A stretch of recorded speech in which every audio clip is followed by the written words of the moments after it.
My father's funeral was an open casket.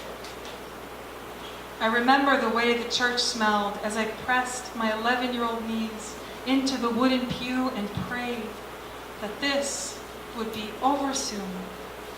The air was thick with the scent of frankincense and flowers and formaldehyde.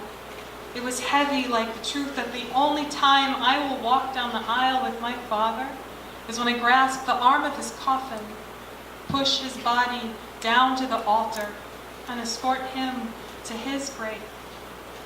Or like the truth that he will never know the man I marry, never see the faces of my children, never witness how his own child has grown from a seed to a sapling to now a great tree bursting with blossoms, never hear how the voice of his little girl has become the voice of a grown woman. The last time I heard his voice was a week after we buried him. I cradled the phone and listened to his voicemail as if I were pressing my ear into the bark of a tree to hear beyond the wood into the sap inside. As I listened to the last of him that I had left, I wished that I could leave a message, tell him that I loved him, ask what heaven was like, and beg him to call me back. I never left a message. He didn't call back. That voicemail is gone now.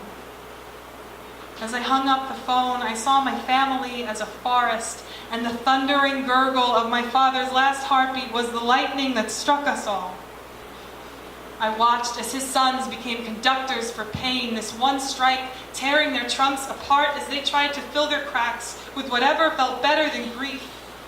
His wife, a weeping widow with branches too weak to carry the fruits they had borne, still wearing his ring. Like bark wears the initials lovers carved into its skin. I swear if you cut her open, you would see the marks engraved into her of every year she is left without him.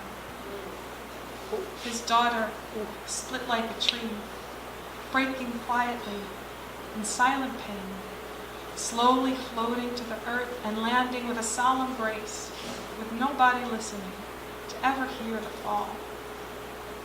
Our forest is now a collection of stumps, of broken branches, of dead wood, and piles of burnt ashes. I left the church that day wishing that I were made of wood and that my roots grew deeper than graves. I think my wish came true, because if you look at me, if you look closely, you will see that I am made of splinters.